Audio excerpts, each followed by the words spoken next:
मंत्रिमंडल के मेरे वरिष्ठ सहयोगी श्रीमान Rajnath Singh ji, Hardeep Singh Puri ji, Ajay Bhatt ji, Kaushal Kishore ji, chief of defence staff general Bipin Rawat ji, तीनों सेनाओं के प्रमुख, वरिष्ठ अधिकारीगण, अन्य महानुभाव, देवियों और सज्जनों, आजादी के 75वें वर्ष में आज हम देश की राजधानी को नए भारत की आवश्यकताओं और आकांक्षाओं के अनुसार विकसित करने की तरफ एक महत्वपूर्ण कदम बढ़ा रहे हैं। ये नया डिफेंस ऑफिस कॉम्प्लेक्स हमारी सेनाओं के कामकाज को अधिक सुविधाजनक, अधिक प्रभावी बनाने के प्रयासों को और सशक्त करने वाला है। इन नई सुविधाओं के लिए डिफेंस से जुड़े सभी साथियों को मैं बहुत बहुत बधाई देता हूं। साथियों, आप सभी परिचित हैं कि अभी तक डिफेंस से जुड़ा हमारा कामकाज दूसरे विश्व युद्ध के दौरान बनाए गए हटबैंड से ही चल रहा था। ऐसे हटबैंड्स जिनको उस समय घोड़ों के अस्तबल और बैरकों से संबंधित जरूरतों के अनुसार बनाया गया था। आजादी के बाद के दशकों में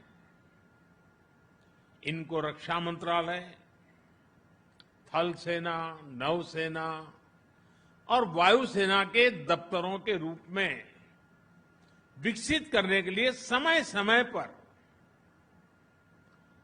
हल्की फुल्की मरम्मत हो जाती थी। कोई ऊपर के अधिकारी आने वाले तो थोड़ा पेंटिंग हो जाता था और ऐसे ही चलता रहा। इसकी जब बारीकियों के मैंने देखा तो मेरे मन में पहला विचार यह आया कि ऐसी बुरी अवस्था में हमारे इतने प्रमुख सेना के लोग देश की रक्षा के लिए काम करते हैं, इसकी इस हालत के संबंध में हमारे दिल्ली के मीडिया ने कभी क्यों लिखा क्यों नहीं, ये मेरे मन में होता था। वरना ये ऐसी जगह थी कि जरूर कोई इनको आलोचना करता कि भारत सरकार क्या कर रही है, लेकिन पता नहीं किसी ने इस पर ध्यान नहीं दिया। इन हटबैंड्स में आने वाली परेशानियों को भी आप लोग भली भांति जानते हैं। आज जब 21वीं सदी के भारत की सैन्य ताकत को हम हर लिहाज से आधुनिक बनाने में जुटे हैं, एक से एक आधुनिक हथियारों से लैस करने में जुटे हैं, बॉर्डर इंफ्रास्ट्रक्चर को आधुनिक बनाया जा रहा है,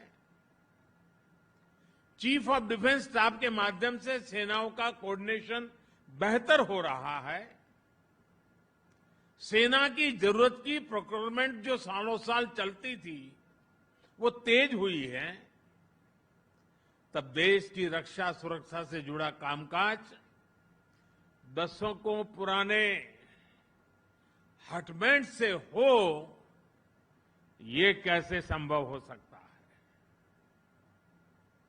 और इसलिए इन स्थितियों को बदलना भी बहुत जरूरी था। और मैं ये भी बताना चाहूंगा कि जो लोग सेंट्रल विस्टा के प्रोजेक्ट के पीछे डंडा लेकर के पड़े थे, वे बड़ी चतुराई से, बड़ी चालाकी से सेंट्रल विस्टा प्रोजेक्ट का ये भी एक हिस्सा है। 7,000 से अधिक सेना के अफसर जहां काम करते हैं, वो व्यवस्था विकसित हो रही है, इस पर बिल्कुल चुप रहते थे, क्योंकि उनको मालूम था कि जो भ्रम फैलाने का इरादा, झूठ फैलाने का इरादा है, जैसे ही इस बात की सामने आएगा तो फिर उनकी सारी गपबाजी चल नहीं पाएगी। लेकिन आज देश देख रहा है कि सेंट्रल विस्टा के पीछे हम कर क्या रहे हैं। अब देखिए, अब केजी मार्ग और अफ्रीका एवेन्यू में बने ये आधुनिक ऑफिस राष्ट्र की सुरक्षा से जुड़े हर काम को प्रभावी रूप से चलाने में बहुत मदद करेंगे। राजधानी में आधुनिक डिफेंस एन्क्लेव के निर्माण की तरफ ये बड़ा और महत्वपूर्ण स्टेप है। दोनों परिसरों में हमारे जवानों और कर्मचारियों के लिए हर जरूरी सुविधा दी गई है। और मैं आज देशवासियों के सामने मेरे मन में जो मंथन चल रहा था, उसका भी जिक्र करना चाहता हूं। 2014 में आपने मुझे सेवा करने का सौभाग्य दिया, और तब भी मुझे लगता था कि ये सरकारी दफ्तरों के हाल ठीक नहीं है, संसद भवन के हाल ठीक नहीं है। और 2014 में आकर के ही मैं पहला ये काम कर सकता था, लेकिन मैंने वो रास्ता नहीं चुना। मैंने सबसे पहले भारत की आन बान शान, भारत के लिए जीने वाले, भारत के लिए जूझने वाले हमारे देश के वीर जवान जो मातृभूमि के लिए शहीद हो गए, उनका स्मारक बनाना सबसे पहले तय किया। और आज जो काम आजादी के तुरंत बाद होना चाहिए था, वो काम 2014 के बाद प्रारंभ हुआ। और उस काम को पूर्ण करने के बाद हमने हमारे दफ्तरों को ठीक करने के लिए सेंट्रल विस्टा का काम उठाया। सबसे पहले हमने याद किया मेरे देश के वीर शहीदों को, वीर जवानों को। साथियों, ये जो निर्माण कार्य हुआ है, कामकाज के साथ साथ यहां आवासीय परिसर भी बनाए गए हैं। जो जवान 24/7 महत्वपूर्ण सुरक्षा कार्यों में लगे रहते हैं, उनके लिए जरूरी आवास, किचन, मेस, इलाज से जुड़ी आधुनिक सुविधाएं, इन सब का भी निर्माण किया गया है। देश भर से जो हजारों रिटायर्ड सैनिक अपने पुराने सरकारी कामकाज के लिए यहां आते हैं, उनको भी अब उनके उम्र के एक स्थिति पर वो पहुंचे हैं, उनका भी विशेष ख्याल रखना, उनको ज्यादा परेशानी ना हो, इसके लिए भी उचित कनेक्टिविटी का यहां ध्यान रखा गया है। एक अच्छी बात यह भी है, जो बिल्डिंगें बनी हैं वो इको फ्रेंडली है, और राजधानी के भवनों का जो पुरातन रंगरूप है, जो उसकी एक पहचान है, उसको बरकरार रखा गया है, उसको बनाए रखा गया है। भारत के कलाकारों की आकर्षक कलाकृतियों को, आत्मनिर्भर भारत के प्रतीकों को यहां के परिसरों में स्थान दिया गया है। यानी दिल्ली की जीवंतता और यहां के पर्यावरण को सुरक्षित रखते हुए हमारी सांस्कृतिक विविधता का आधुनिक स्वरूप यहां हर कोई अनुभव करेगा। साथियों, दिल्ली को भारत की राजधानी बने 100 वर्ष से अधिक का समय हो गया है। 100 वर्ष से अधिक के इस कालखंड में यहां की आबादी और अन्य परिस्थितियों में बहुत बड़ा अंतर आ चुका है। जब हम राजधानी की बात करते हैं तो वो सिर्फ एक शहर नहीं होता है। किसी भी देश की राजधानी उस देश की सोच, उस देश के संकल्प, उस देश का सामर्थ्य और उस देश की संस्कृति के प्रतीक होती है। भारत तो लोकतंत्र की जननी है, इसलिए भारत की राजधानी ऐसी होनी चाहिए जिसके केंद्र में लोक हो, जनता जनार्दन हो। आज जब हम ईज ऑफ लिविंग और ईज ऑफ डूइंग बिजनेस इस पर फोकस कर रहे हैं तो इसमें आधुनिक इंफ्रास्ट्रक्चर की भी उतनी ही बड़ी भूमिका है। सेंट्रल विस्टा से जुड़ा जो काम आज हो रहा है उसके मूल में यही भावना है। इसका विस्तार हमें आज शुरू हुई सेंट्रल विस्टा से जुड़ी वेबसाइट्स में भी दिखता है।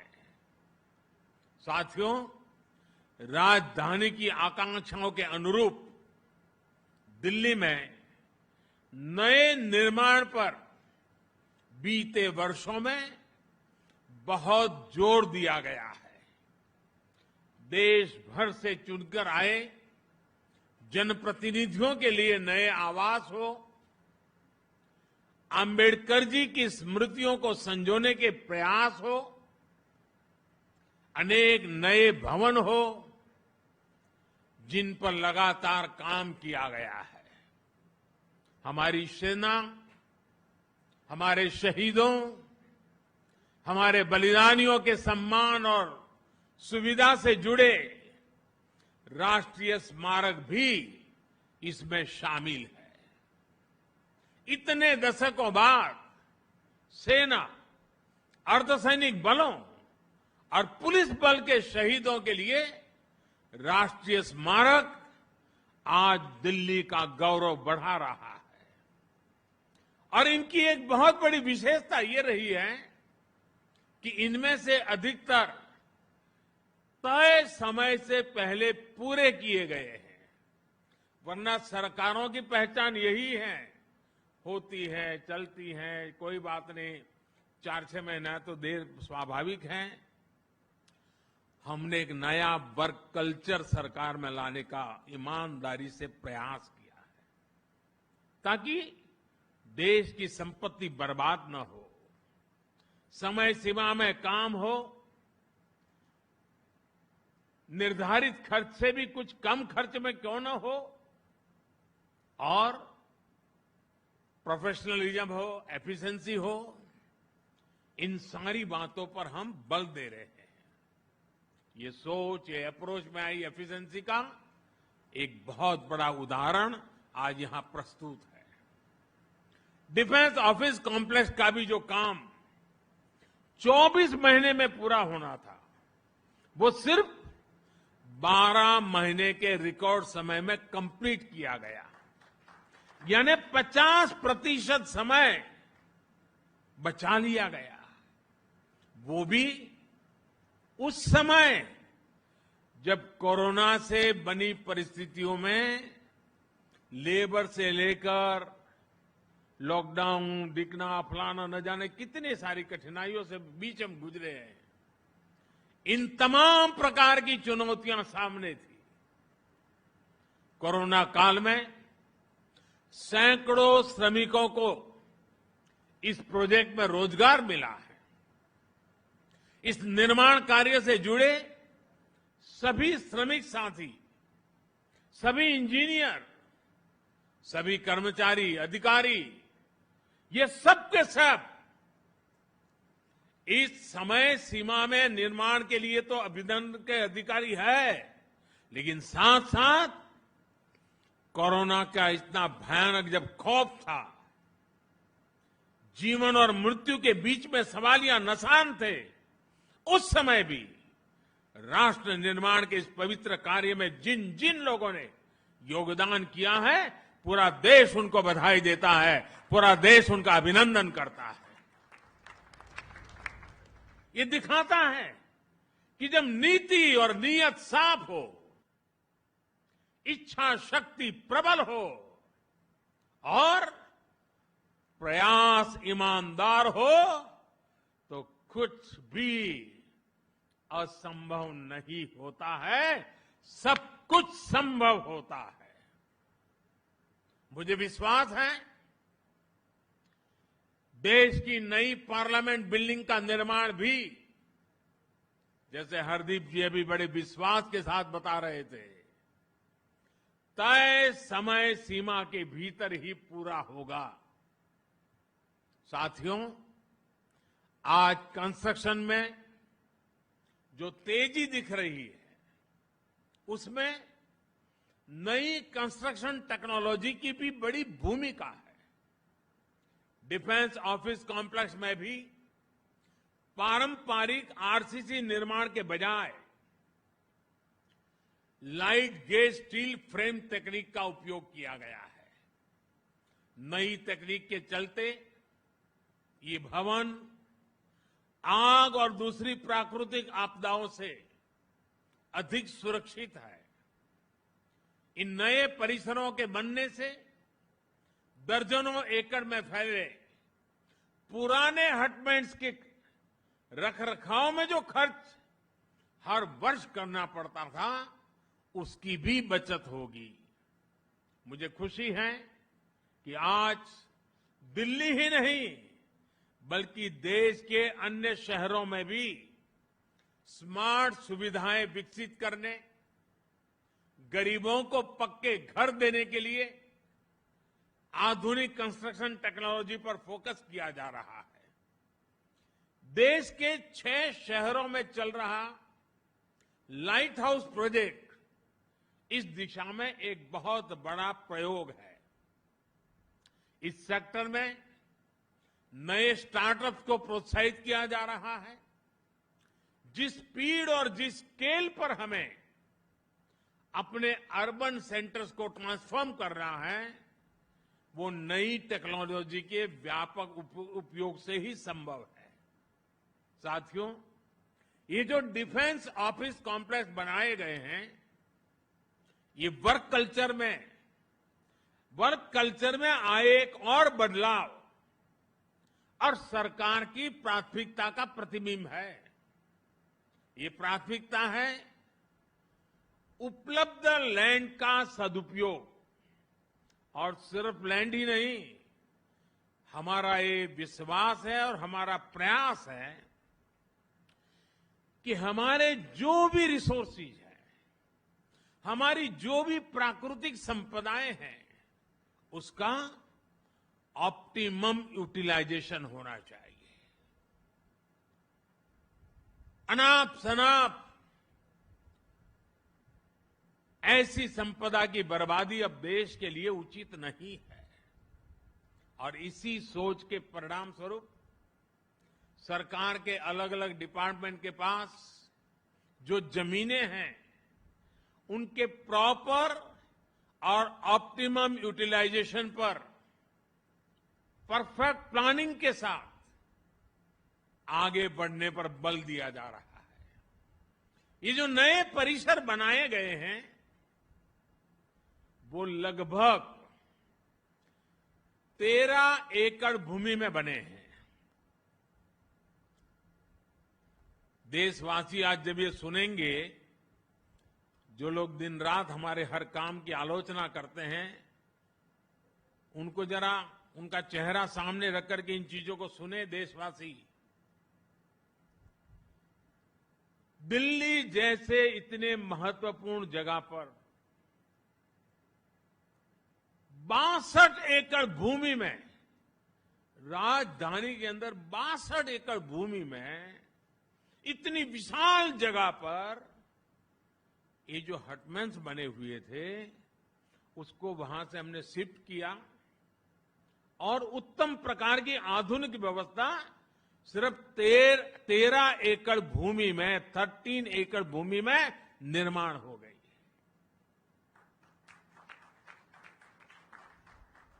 देश की संपत्ति का कितना बड़ा सदुपयोग होगा। यानी इतनी बड़ी और आधुनिक सुविधाओं के लिए पहले के मुकाबले लगभग 5 गुना कम भूमि का उपयोग हुआ है।